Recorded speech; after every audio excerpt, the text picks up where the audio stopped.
Hello,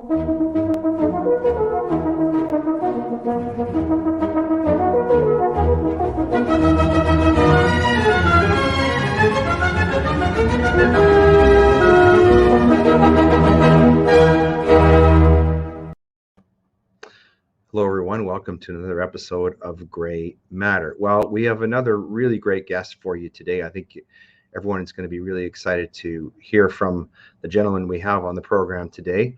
But before we go there, just a couple of introductory notes. I want to make a shout out to a good friend of mine, my father-in-law, Jack Locke, who's celebrating his 74th birthday today. So keep on trucking, Jack. Actually, by way of segue, Jack was at the Freedom Convoy in Ottawa for several weeks, and we sponsored his sojourn out there.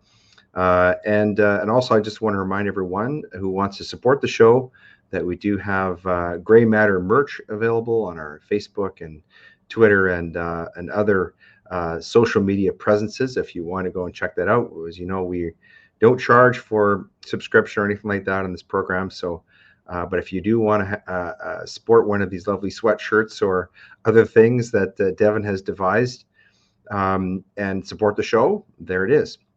Well, today we have another in a series of guests who's going to be on to talk about COVID-19. And the gentleman who's here today is one of the people, and he and I are sort of kindred spirits in this sense.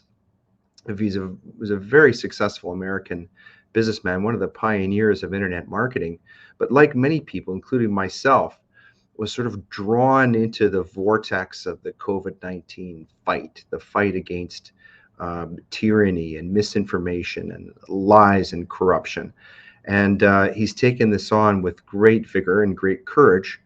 And we're going to talk about a number of the things that he has done, both in the United States and Canada, to raise awareness about some of these topics that we often discuss on this program. His name is Ken McCarthy. And he has authored a book, an exciting new book, called Unraveling the COVID Con, How One Marketer Exposed the Truth When It Mattered. And we're going to talk about that book, but also another book that he's involved in, and also some film projects that he's been involved in concerning COVID-19 and Canada. So before we get to Ken and introduce him properly, as we always do, we're going to go to the quotations board. And in honor of our guest, we actually have a snippet from the Nuremberg Code, which reads as follows: the voluntary consent of the human subject is absolutely essential. This means that the person involved should have legal capacity to give consent, should be so situated as to be able to exercise free power of choice without the intervention of any element of force, fraud, deceit, duress, overreaching, or other ulterior form of constraint or coercion. Read mass media there. And should have certain knowledge and comprehension of the elements of the subject matter involved as to enable him or her to make an understanding and enlightened decision. This latter element requires that before the acceptance of an affirmative decision by the experimental subject, there should be made known to him or her the nature, duration, and purpose of the experiment. That's a key one. The method by which it is to be conducted, another key one. All hazards reasonably to be expected. The number one cause of death in Alberta right now is unknown causes. And the effects upon his or her health or person which may possibly come from his participation in the experiment. The duty and responsibility for ascertaining the quality of the consent rests upon each individual who initiates, directs, or engages in the experiment. It is a personal duty and responsibility which may not be delegated to another with impunity, including governments. Second quotation, by way of segue, is from Hippocrates, who came up with this idea of informed consent long ago. And here, this is essentially the Hippocratic Oath that every physician used to have to make. In whatsoever houses I enter, I will enter to help the sick. I will abstain from all intentional wrongdoing and harm, especially from abusing the bodies of man or woman, bond or free. And whatsoever I shall see or hear in the course of my profession, in my intercourse with men, if it be what should not be published abroad, I will never divulge, holding such things to be holy secrets. Now, if I carry out this oath and break it not, may I gain forever the reputation among all men for all my life and for my heart. So, who do we have on the show? Ken McCarthy. It's difficult to break down a biography for him because he's a very accomplished, very busy human being. Ken was one of the original pioneers of the movement to commercialize the internet, and he's written several books on this topic. And actually, he sponsored the first conference on the subject of the web's commercial potential in 1994 with the then 23-year-old co-founder of Netscape, Mark Andreessen, as the featured speaker. I remember Netscape. Ken's book, The Internet Business Manual, was the first book on internet entrepreneurship published in Japan. And for many years, he served as a consultant to NEC, the Japanese equivalent to IBM, advising them on internet matters. Since 1993, Ken has developed numerous cutting-edge training programs that have not only helped his clients make more money, but have also served to advance the state-of-the-art in internet marketing practice. More recently, Ken has been very active in the fight against COVID-19, and he's established a very, very fascinating blog and a website that I'm going to urge everyone to visit. He's going to talk about it. He's also been involved in the production and the commission of a series of films, movies about COVID-19, documentary type films that are available on his website, and he's going to talk about them.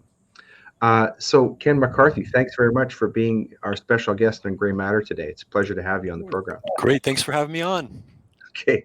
So I gave away a little bit about one of your books that we want to talk about. Actually, both of them we've talked about. But when I went through your blog, which sort of is a preview, as I understand it, for a lot of what's in the book, I saw a news item called "The Data Is In. This is a pandemic of the vaccinated." And there's a piece there on your blog that says the Australian government data shows that vaccinated are 37 times more likely to have a bad COVID outcome. Do you want to talk about that a little bit? Well, it was a news item and it was ignored. And I didn't do the science myself, but it's a very interesting news item, and it's meaningful that it was ignored. And I think anecdotally, we've all seen people with double vaccines and 18 boosters coming down with COVID. So that's really all I can say about that. I just was sort of relaying the fact that that was a legitimate news item that nobody wanted to talk about in the mainstream media. It sort of came and went instantly. This is kind of what you do, though, isn't it, on the blog, is to try to point out these things, bring things to the attention of people who visit there, and to raise awareness. So, Ken, obviously you're a very successful businessman. How did you get drawn into or become involved in this sort of COVID-19 crusade, if we can call it that? Well, I've been tracking government malfeasance since the 90s when I was living in San Francisco, and I got a great opportunity to see government malfeasance up close and personal. The mayor at the time was a guy named Willie Brown. That name may not be meaningful to anybody, but he was the mentor to Kamala Harris, to Gavin Newsom, to Nancy Pelosi, and to Dianne Feinstein. He brought all four of those monsters into politics and trained them in his methods. And he was mayor when I was in San Francisco. And this guy was, I mean, I have to admire him. He's one of the world's greatest crooks that ever lived. Nothing sticks to him, and he commits crimes like most people breathe. But he's a very crafty criminal. And so I was tracking government malfeasance since the 90s. In fact, I had this dual identity. I had my business identity, the System Seminar, and on the other side, I had this thing called Brass Check, which was named after Upton Sinclair's famous expose on the American news media, the Brass Check. And I always kept them separate, you know. And with COVID, the wall, I just took the wall down. And so my personal blog, which always was about nothing but business, is now 90% COVID matters. So I've been at this a long time. I assume if the government's saying something, there's a good chance they're lying, whatever the topic may be. And so I start with that premise. I mean, when a known liar tells you something, you should use your common sense and think, well, maybe I need to triple check what this guy's saying because he's got a bad record. So I've always had this dual nature, and now I'm integrating my activities. But can I talk about my Canada work? Because you're a Canadian broadcaster, and I really want to share. FreeCanadaMedia.com. FreeCanadaMedia.com. I can't tell you how cheered we were and encouraged we were down here and all over the world by what people in Canada did. It was probably the first meaningful pushback that occurred against this madness. And so we did what we do, which is investigate and research and make videos. So we made, if you go to that site sometime, you'll see we made 2 videos. I think, if I may say so, a brilliant 40-minute synopsis of the entire story. The very positive, heroic intentions of the people who started the movement, and the brutal response, illegal, immoral response of the government. It's all encapsulated in 40 minutes. And then we did a short video focusing on all the women who were involved in that movement. I think women absolutely played a critical role. And I want to point something out that we covered in our reporting. It appeared to me that the police, the ones that had gone along and become paid thugs for the government, specifically singled out women for physical attacks. We believe that if people look into what happened, there's certainly a lot of video evidence of that. And I think that was done to try to provoke the demonstrators, right? You know, if you push some big guy, okay, whatever. You push, how much video do we have of women being trampled by horses, being shot point blank in the leg with one of those rubber bullets, being gassed? How much of that? I mean, a lot. So this shows the depravity of the government in Canada, the current people in charge, and some of, unfortunately, every government always has a few thugs in their pockets on the police force. That's my opinion. You know, I'm not saying that you agree with that, but it's just a force of nature.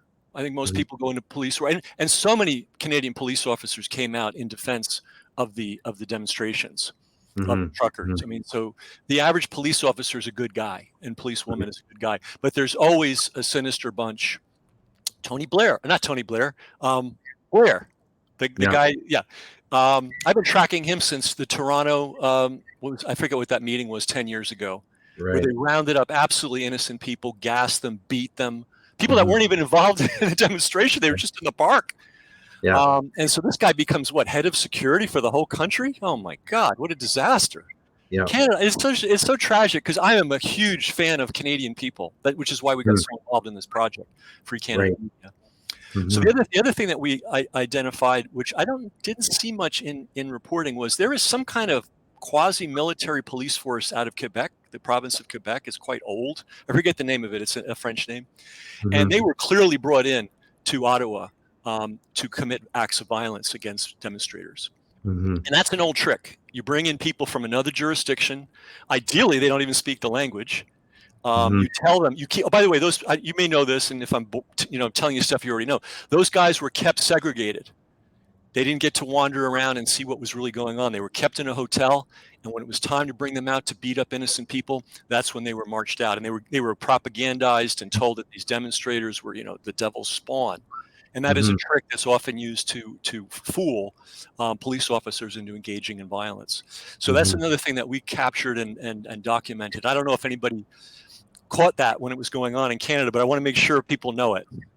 Well, this is this is great what you're doing, Ken, because and this may be hard to appreciate where you are in the United States, but in Canada, we live under presently a very oppressive regime in terms of the suppression and censorship of news. So actually, some of the things that you've just said, I've never heard before, and I'm not surprised that we haven't heard them before.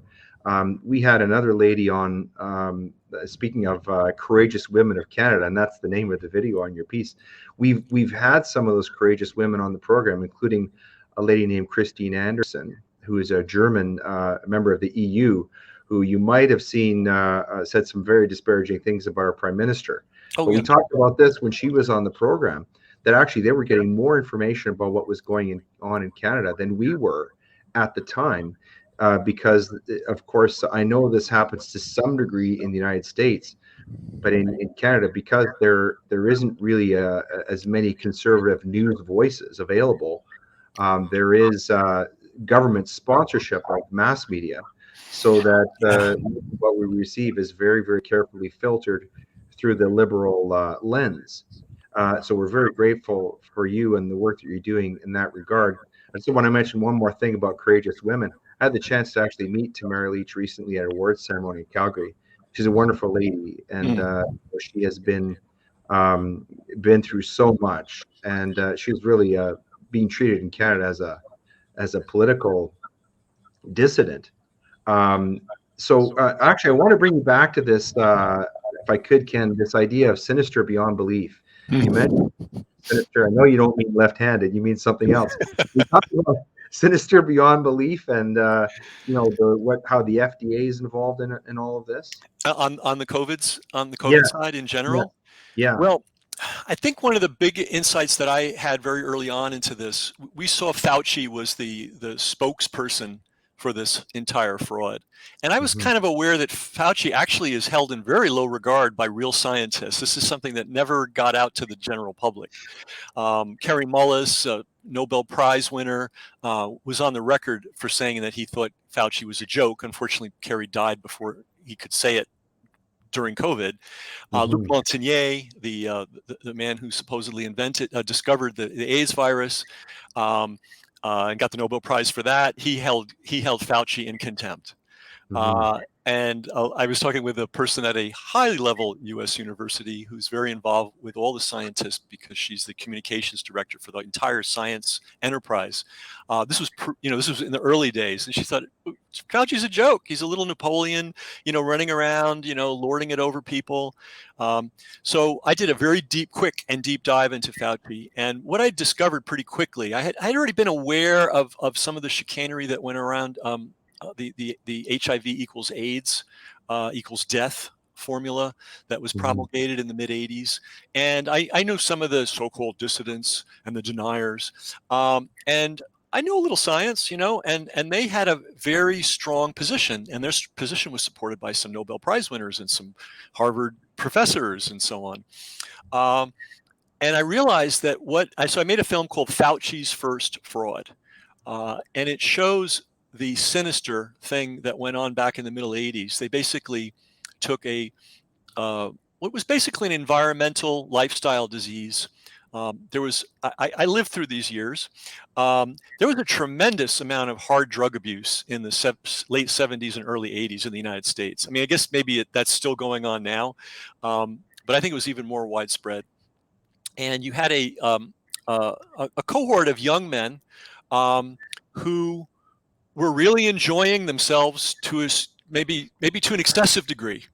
And they were doing a lot of drugs. They were having a lot of anonymous sex with a lot of people. They were taking a lot of antibiotics prophylactically.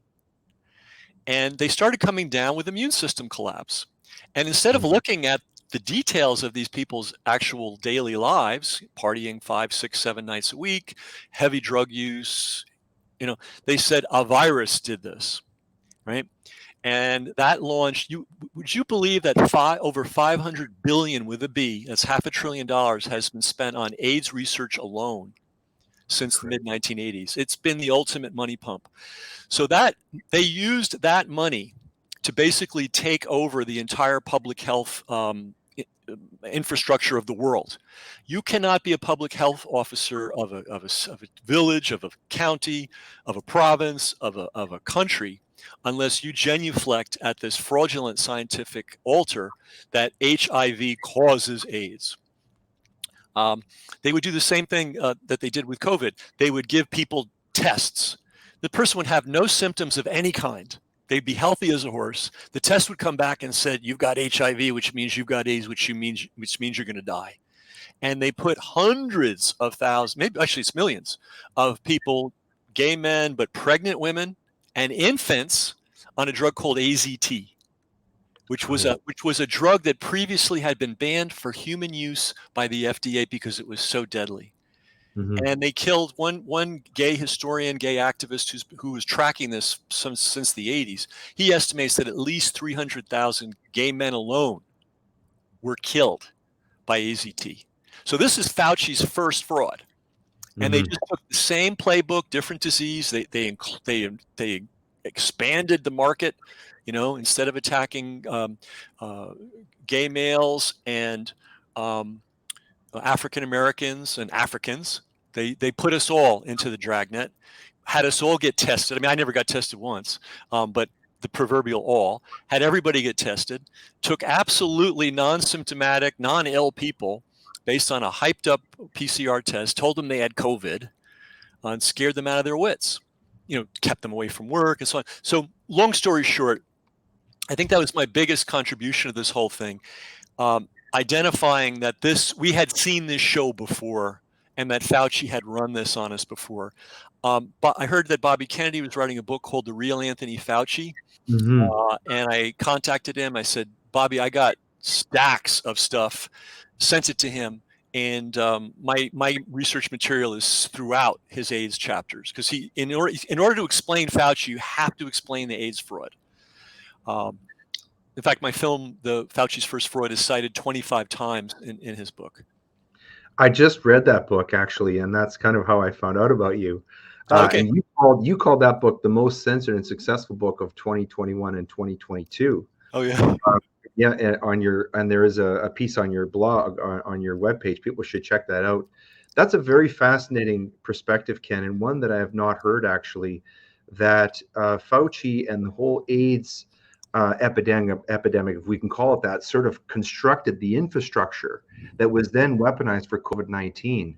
That's a very fascinating perspective. Well, think about it. Everybody was mystified. They're like, how did this happen so fast? Why did everybody fall in line? Well, for the last 40 years, they've been systematically replacing legitimate public health officials with people that have bought and will not question and will not scientifically analyze the HIV equals AIDS equals death formula. So it was a matter of just sticking the key in and turning the engine on. They already had the whole thing wired. Mm-hmm. So that's how that happened.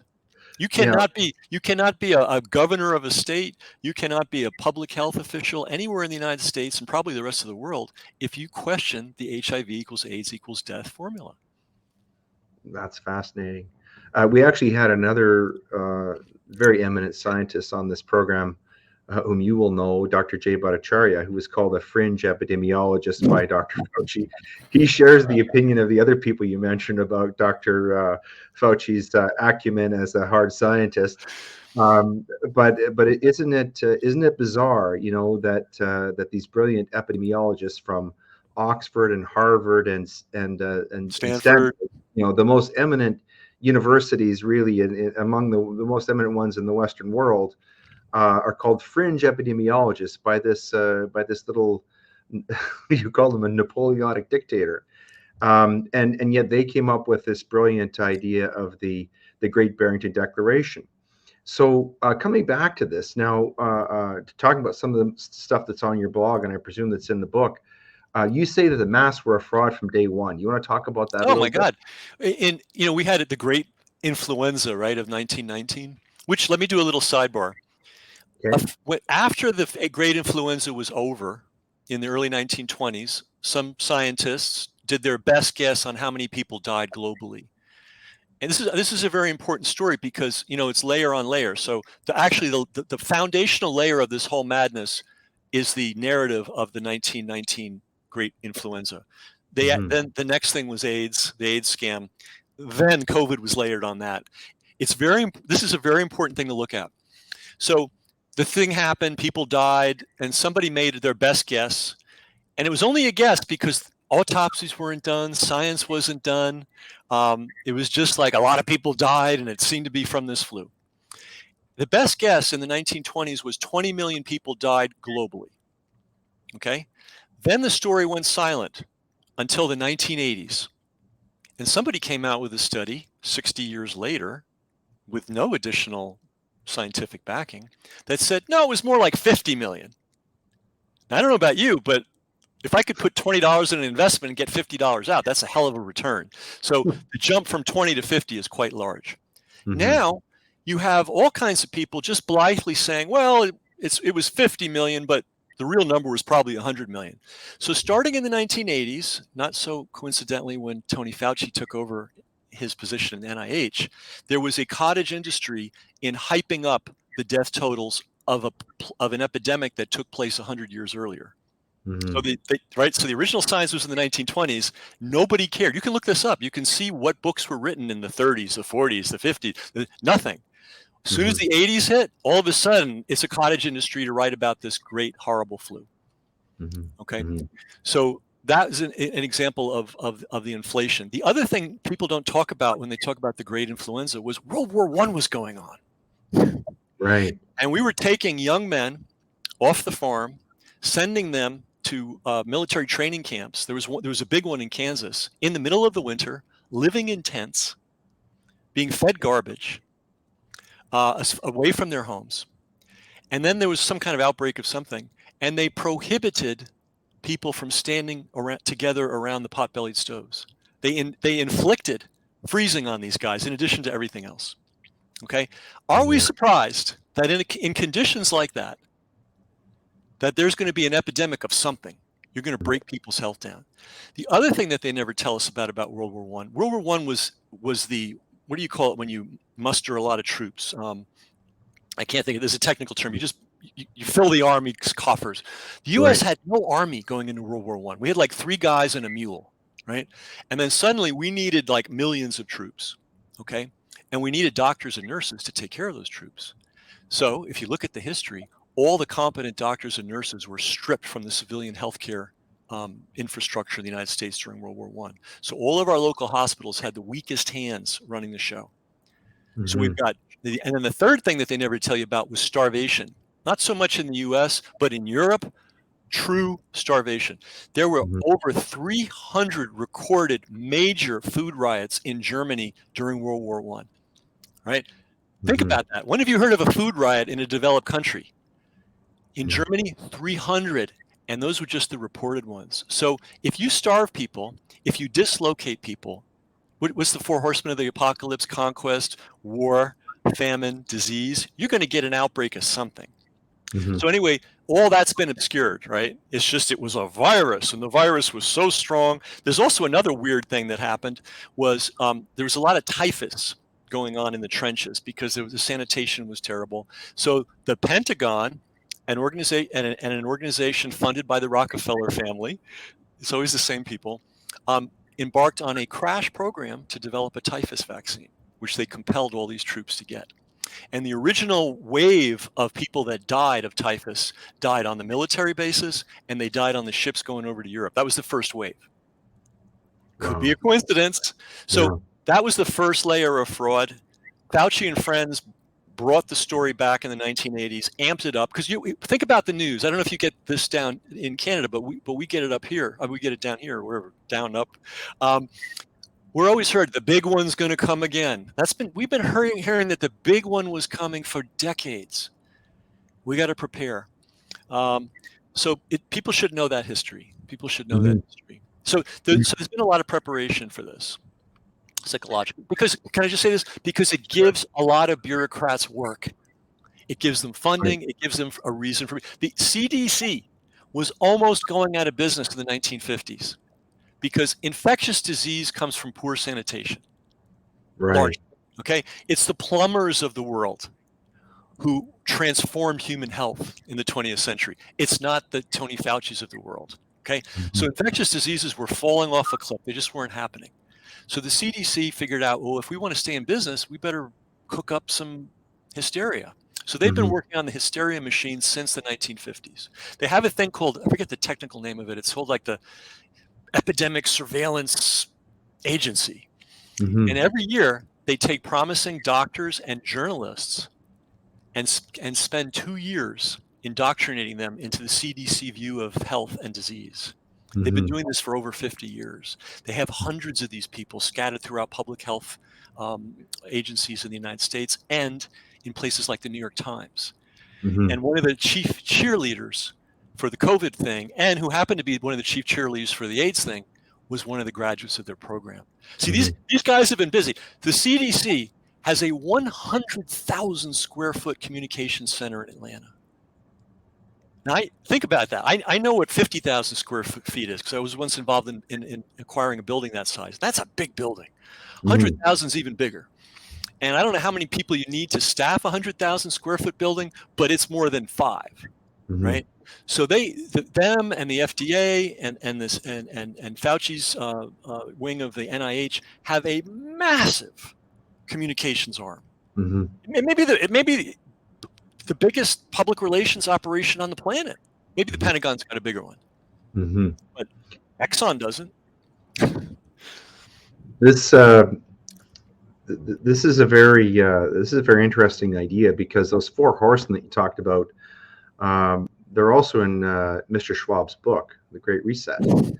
And what I'd like to maybe turn you to, Ken, is, and you've hinted at this a little bit, there is a relationship between COVID-19 and the vaccines, and the destruction of individual liberty, and the imposition of poverty through the destruction of capitalistic systems. Because we know that as people become wealthier, they become healthier. So if you destroy wealth, you also destroy health simultaneously. So is that part of the pattern, part of the agenda that you see based upon your research and what you're publishing? Yeah, I mean, it's clear. You take away somebody's job, you destroy somebody's small business, and you have a good chance of hurting their health significantly. I mean, that's just statistically known. I had a revelation about a week ago, maybe 10 days ago, that I got from a book called, I forget the name of it. But it was an interesting book written about how to stage coups. And it was written by a guy named Luttwak, Lutt, I think WAK, something like that. But anyway, he was talking about the Haiti model, the Duvalier family, and how they ran Haiti. And trust me, this is going somewhere meaningful. Yeah. You have two choices as the head of a country. You can raise the country up, right? You can try to be intelligent. You can make investment in infrastructure. You can make investment in rational education. You can deploy resources in a way that's productive, or you can tear your country down. And you might say, well, why would anybody want to tear their country down? Well, the Duvaliers and other people of that ilk in Haiti made a calculated decision that it was going to be easier to control the population of Haiti if everybody was starving, miserable, and in fear all the time. And that is, it's a rational decision. It's an immoral decision. It's a diabolical decision. But if all you care about is your own personal power, it's quite rational. And I believe who's ever, the World Economic Forum and who's ever behind them, somebody has made the estimate that, hey, we've run out of the ability to deliver progress to the world.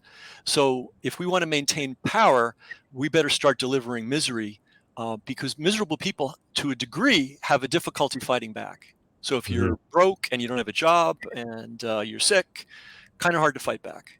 So I do think that that's the overall agenda of these people, to degrade human existence as much as they can, to weaken people, so that we are easier to control. And clearly, everything they're doing is an attempt to control us. You got to carry your smartphone everywhere, which I refuse to do, by the way. And by the way, I think the best thing we could all do right now is take these smartphones and I guess you can't flush them down the toilet, but send them to the landfill. They are surveillance they are surveillance devices. They are control devices, and the little bit of convenience you get from them is not worth it. And I'm saying this as one of the original pioneers of the commercial internet. I'm not a Luddite, but I see what this technology is. So yeah, they want to control us, and one of their means for controlling us is to impoverish us. I mean, look what they're doing in Europe. I mean, well, in California, your governor there is telling people that the power grid is shut down, that they can't charge their cars, can't charge their phones. And of course, when I hear that, I go, really? Is that true? Or is this more of the same stuff that we got during COVID? Is the climate, in other words, is the climate hysteria as the COVID hysteria? And were they just trying out, and I guess I'm putting on my tinfoil hat here. No, not at all. Should we trust governments who are either so dishonest or so incredibly, magnificently wrong about this climate hoax now, or this climate hysteria? I gave away my my thoughts about it. What should Californians be saying to their governor when he says, listen, you can't plug in your car, turn your air conditioners down? I saw an advert, Ken, from Switzerland, which is really horrifying. It was almost like a Nazi piece out of history, where people were saying people were being encouraged to report their neighbors if they had the temperature in their homes on too high because they have to conserve energy. Is that where we're going now? Is Well, that the new world? there were people that predicted this at the very beginning of the COVID thing. They said the next thing will be climate, and people said, "Oh, Right. that's ridiculous." You know, if anybody were to spend 15 to 20 minutes familiarizing themselves with a discipline called paleometeorology, in other words, the history of weather, Right. this whole fraud would be over in 15 minutes. Yeah. I don't know if people are aware, but at about 1000 AD, England was so warm they had a thriving wine growing scene. Like there were Right. vineyards everywhere. There were people on the shores of Greenland living quite comfortably and raising sheep. Okay, nobody's raising sheep on the shores of Greenland right now. Okay, there were no factories in 1000 AD spewing the deadly whatever it is they think is being spewed into the air that's causing climate changes, and it's real. And when climates change, it can be a bitch. I mean, that's why the Mongols ended up in Western Europe, because the climate changed in the plains and they needed to eat, and so they went west to basically expand their pasture land, right? So climate actually does change. Are we changing it? Who knows? Now, I do believe there are a lot of industrial emissions, mercury, arsenic, lead, that should be controlled and should be controlled very seriously. But notice nobody's talking about that. So climate change does so many wonderful things. Number one, it takes the focus off real pollution, right? When's the last time you heard anybody worried about arsenic levels in the soil or mercury levels in the air? Which you haven't heard anybody talk about that. Right? You just heard about this vague thing that there's carbon in the air, and my God, it's going to kill us. Now nitrogen is the killer. Did you notice that in the Netherlands? Yeah. And in Canada. Our government, Canada too? the government has told farmers they have to reduce their nitrogen consumption by 40%. And, if they do it, next year we're going to have huge food shortages in Canada. And of course, Canada, like the United States, is very important in terms of food production globally. Absolutely. There's a lot of the world's food. I have a friend that was in the business of building textile plants around the world. And so he's been to a lot of far-flung places. I mean, you name it, he's been there. He says, Ken, everywhere I went, I saw bags of rice, bags of wheat, about flour, and so on, with the label on it from the United States. In every market, in every rural backwater he went. So we do, our grain growers do feed the world. Is that a good situation? Well, we actually engineered that situation for political purposes. Our government wanted to turn grain into a weapon. It's kind of like, and I'm going to go off a field here, but it's kind of like what the British did in India. They brought really cheap cloth from the mills of Manchester into India and destroyed the textile industry there. Right. If anybody's ever seen a picture of Mahatma Gandhi, sometimes you see him sitting by a spinning wheel. That's not showbiz. He was saying literally, guys, we got to start spinning our own cloth again because we will be paupers and slaves of the British unless we get our textile industry back. So anyway, we made a decision in the United States, our government did after World War II, to use grain as a weapon. And so we promoted our grain growing and we undermined other people's grain growing. There's a video of Bill Clinton apologizing to the people of Haiti because he did some weird deal with the Chinese where if the Chinese gave rice cheap to Haiti, the Haitians could stop growing rice and everything, and they would rationalize the economy. So they've been doing this to third world. What they're doing to us right now, they've been doing to third world people since the beginning of time. So anyway, believe it or not, Haiti used to grow rice. Believe it or not, West Africans are really good at growing rice, and they brought that knowledge to the New World. In fact, the rice growing industry in North America, which started in South Carolina, was engineered by Western African workers. They're the ones. You got to look at it's the most interesting history in the world. No one's quite sure. In fact, there was the Gold Coast, the Ivory Coast, the Slave Coast, and the Rice Coast. Wow. And Western Africa produced so much rice that it was one of the intrinsic factors of the slave trade, because the guys could sail in and load the ship with food, so they had foodstuffs because there was just such an abundance of rice. I forget. So that's why Haitians were good rice growers, and they had their own rice growing industry in Haiti. And then it was determined by the higher ups, the leaders of the planet, that this was a misuse of resources. So we'll just import cheap Chinese rice to Haiti. And which destroyed their local farmers. And then 20 years later, Bill Clinton said, "Gee, sorry about that. That was a mistake." Anyway, so I love history, and I do weave all this stuff together, but yeah, I mean, yeah. Go ahead. I don't know. I didn't want to. Well, I mean, when you undermine people's indigenous ability to produce food, you've got them. You got them. Yeah. You know, and actually, yeah. And so this, I mean, obviously the disruption of the economy and of supply chains, we're seeing the impact of that now with massive inflation, high fuel prices, cost of medications, everything has gone up. And this is all directly attributable, I think, to, in my respectful view, to the mismanagement, the woeful mismanagement or deliberate mismanagement of the economies, world economies, by governments in Canada and the United States and elsewhere. But one thing I wanted you to come to, because it sort of makes me feel a little bit better, is this idea of my video from 2 years ago, and now it's time to round up the bad guys and help those who were harmed. That's off your blog. So yeah. How are we gonna hold these people, you know, the Anthony Fauci's and the Justin Trudeau, how are we going to hold these people to account, Ken? How's it going to happen? Well, the only way it can happen is if they're voted out of power and the people that get voted in go after them. That could happen in the United States. It looks like the Republican, and I'm no fan of the Republicans, believe me, in this country. But if the Republicans get in, it looks like they're certainly going to take the House. And if they take the Senate, we have a chance of having, you know, Nuremberg 2 type hearings on what actually happened. Because one of the things that has not been done by the news media, and hardly by anybody really, is a documentation of the harm. Right. The suicides of young people, the drug overdoses, the deaths by alcohol, the million and one things, the ways people were injured. There's been no documentation of the harm. It's been kept in the shadows.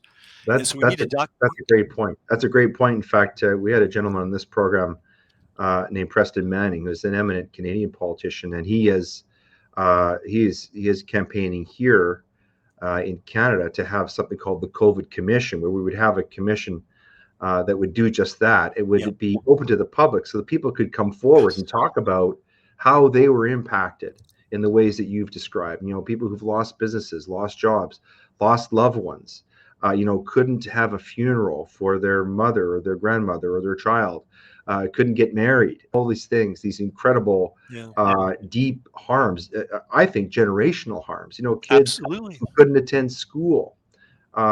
We need to have this, I think, in places like Canada, the United States, so people can have sort of this, the beginning of a healing. But of course, the powers that be, the Gavin Newsoms and the Justin Trudeau's of the world, don't seem to want this. They want to keep this going. Justin Trudeau came out recently, and he's saying he wants every man, woman, and child in Canada to be boosted every 3 months. Oh, that's a clear, sure, and that was the game plan from day one. Yeah, game plan from day one. Incredible. Yeah, you know what I would do, and maybe this will bring us to my latest project. That's where we're going next. One thing that people who were victims of the Nazis have done a good job on is documenting the harm, person by person. I mean, there's thousands and thousands and thousands of hours of videotape of individuals giving their account of what was done to them.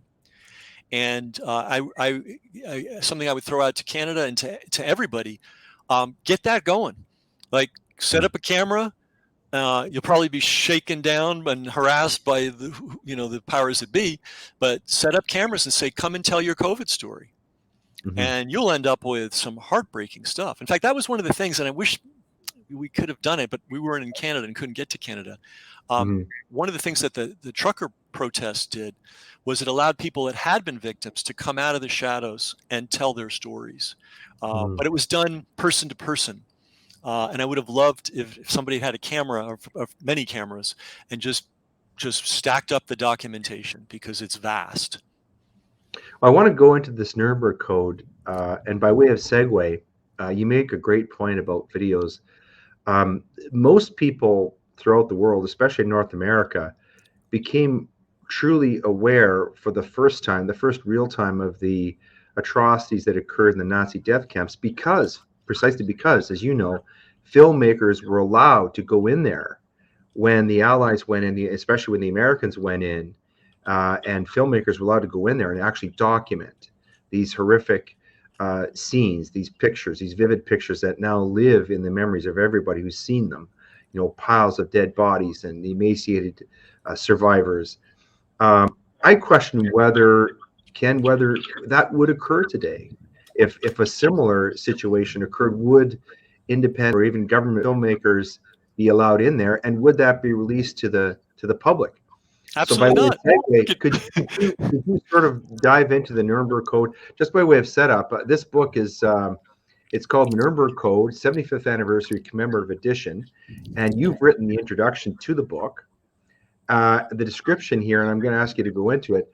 Drafted at the conclusion of a series of trials of Nazi doctors in charge of crimes like murder and falsifying death certificates on behalf of their employer, the German government, the Nuremberg Code, was the 20th century's first attempt to articulate specific ethical guidelines and attempt to protect patients from systematic abuses by doctors, healthcare practitioners, and medical systems. So could you please go into more detail and talk about the Nuremberg Code and why you became involved in this project?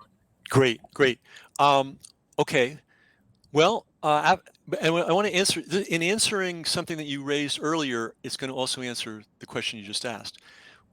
Would the fact that the Allies went in and documented the horrors that the Nazis committed, had the Nazis won the war, I guarantee they would not have documented the horrors and put the film out so people could see it, right?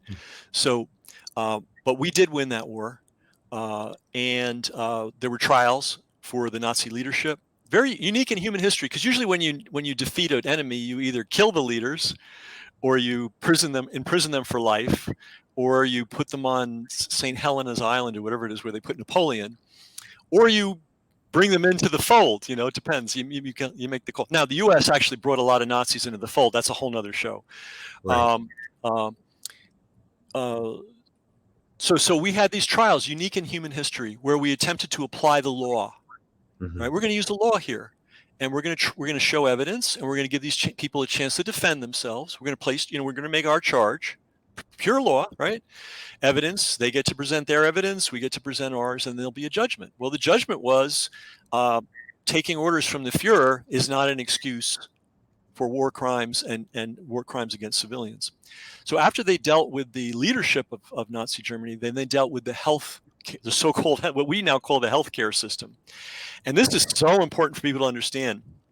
In the 1930s, before the Nuremberg Code, there was some thing called the Nuremberg Laws, I believe. And those were the first laws.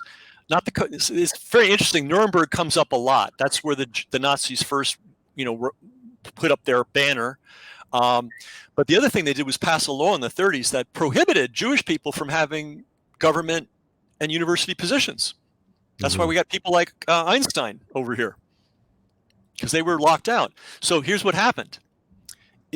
Historically, Jewish people have been very engaged in the art of medicine, going back to medieval times. So it's a group of people that are highly represented in medicine, and they're some of the best people in medicine historically. The Nazis removed all those people in one fell swoop from the German medical system. Who did they replace them with? Card-carrying Nazi Party members who also happen to be MDs. In Nazi Germany, this is a very important statistic for everybody to know. In Nazi Germany, the profession that had the highest number of card-carrying Nazi Party members, not people that were forced into it or swept away or I had to obey orders, people that, did the thing, wore the armband, was the doctors.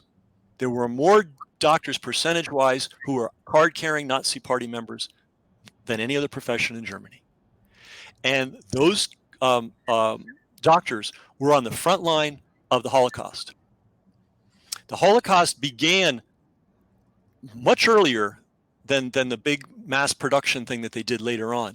It started with killing medically vulnerable people who were called useless eaters. And the first group of people that were killed were disabled infants. Their parents were told, hey, we're going to take this kid off your hands and give him special care, and they were murdered. Then they killed children. Then they went after the elderly. Then they went after the people with psychiatric disorders. They killed and they perfected mass murder on an industrial scale, using medicine, using public health as the cover. That's why this book is so important. By the way, we got a new edition. The one you showed. I mean, we're moving fast here.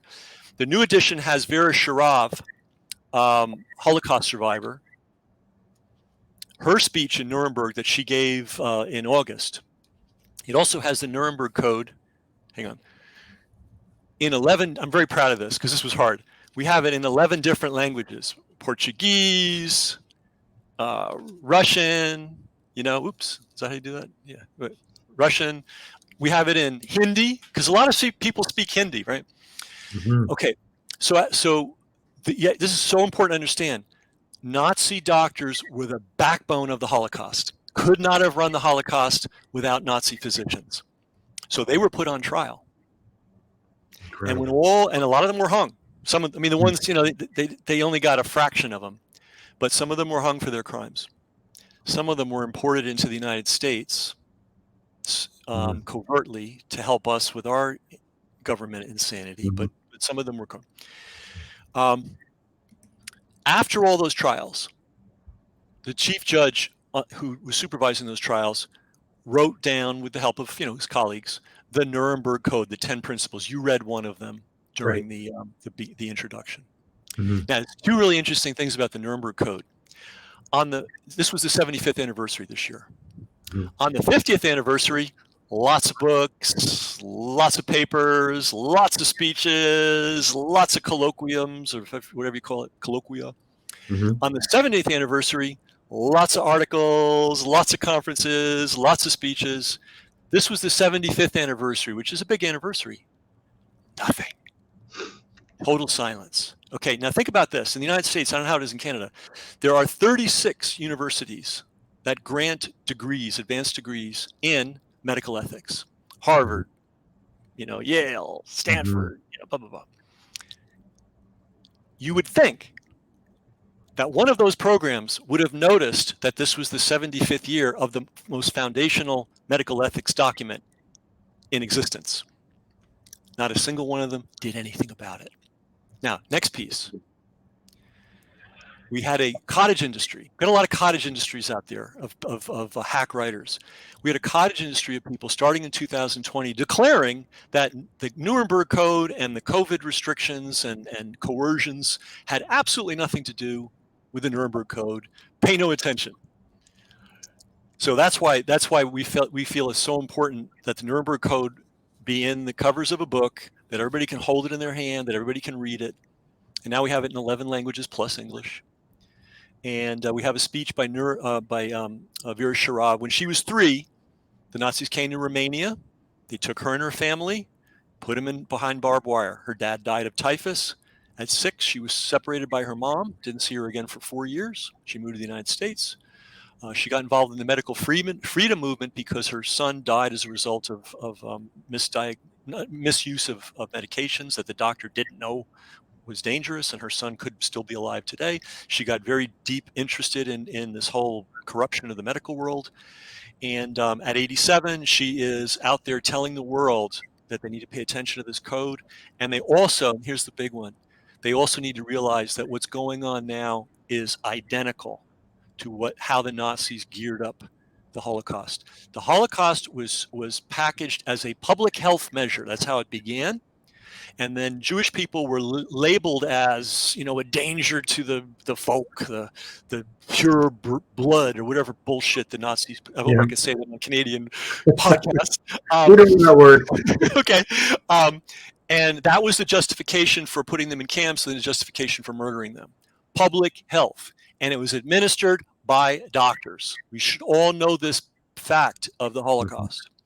Mm-hmm.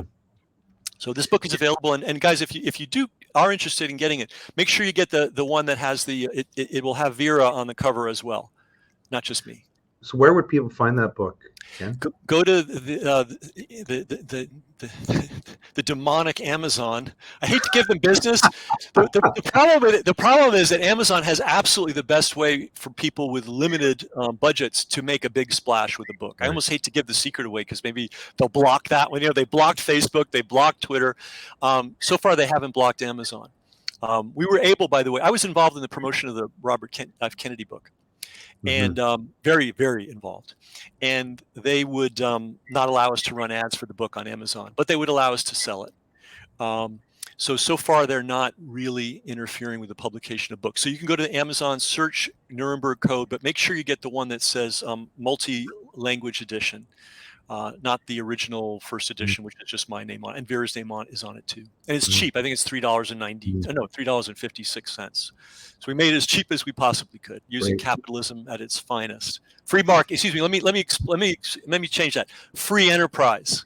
Right. At its best, because I'm not sure that what we're calling capitalism actually is free enterprise sometimes. But free enterprise, as I understand it, which is you make a product, you do your best, you market it, you make a profit, and you try to do good for yourself and for your humanity at the same time.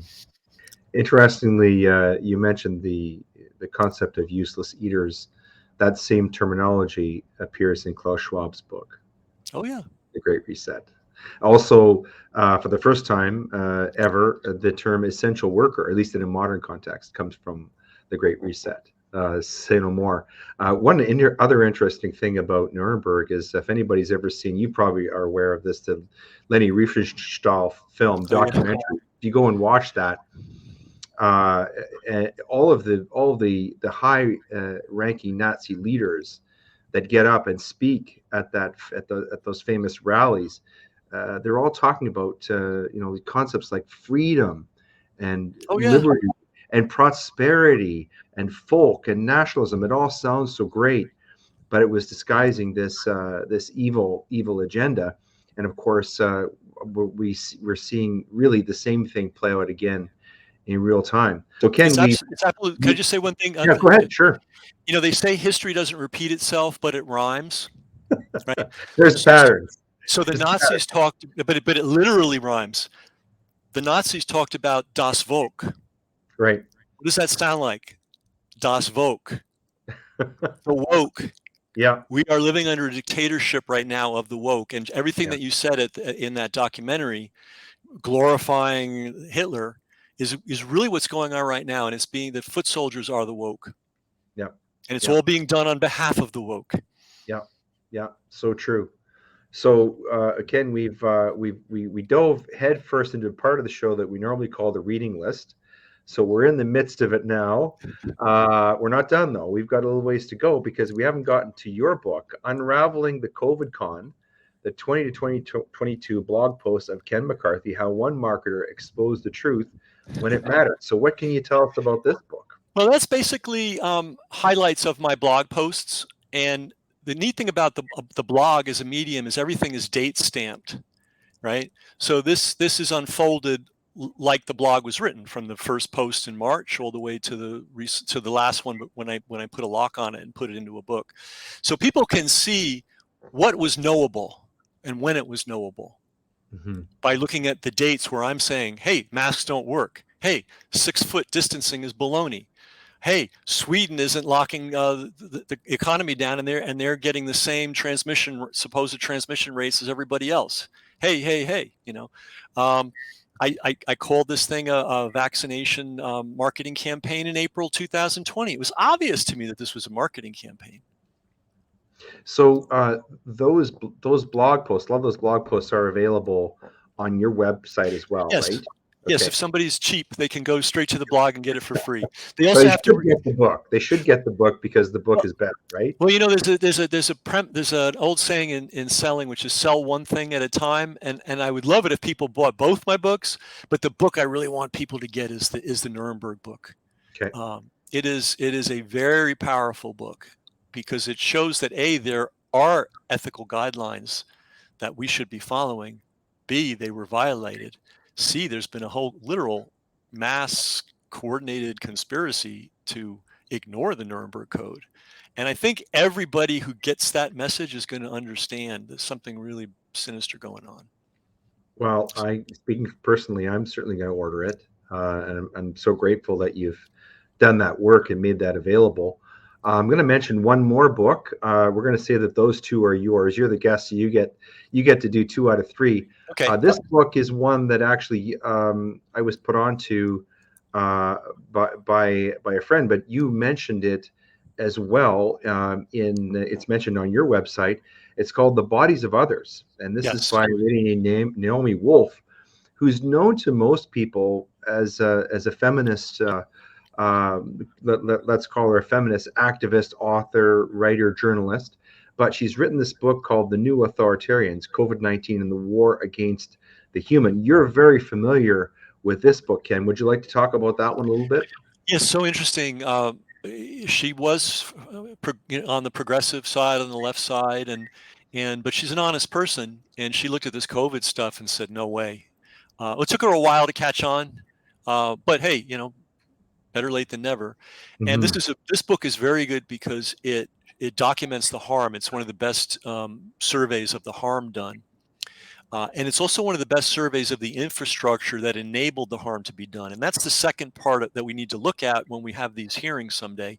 We need to document the harm, and then we need to document the infrastructure that enabled this to happen.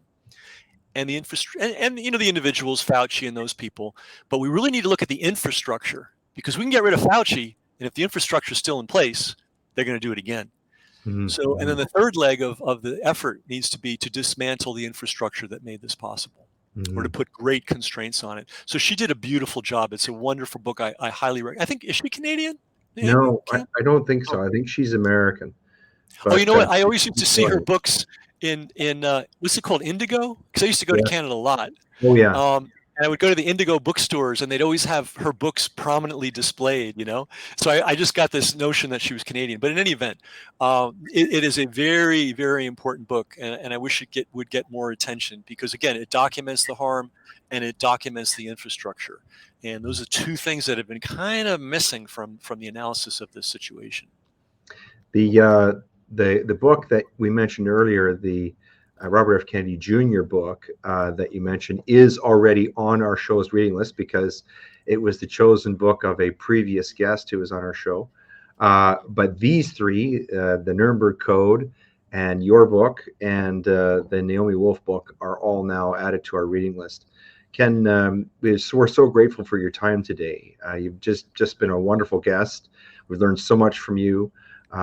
Thanks so much for being our special guest on Gray Matter. We wish you much success with your website and your blog and with all of your publications. Keep doing all this great work. We're so appreciative of it, and also for your interest and your support for Canada and Canadians. I thank my Canadian brothers and sisters for the model they set for the world last winter. I mean, unfortunately, I have this hard thing I got to run off to, but I want to make sure it's clear. I cannot possibly overstate how meaningful that was to all of us down here and to everyone around the world. Canada led the world. The Canadian people led the world, and I am going to be forever grateful. And I knew Canadians were cool, and this just proved it. Yeah. Well, thanks very much for saying that. I know that all of the people listening to this will be very happy to hear that and to know that. But again, Ken, thank you so much for all the work that you're doing and for being our guest today. I know, speaking personally, I've learned a lot, and I expect all of our listeners and viewers have as well. Thanks very much for being with us today. Thank you.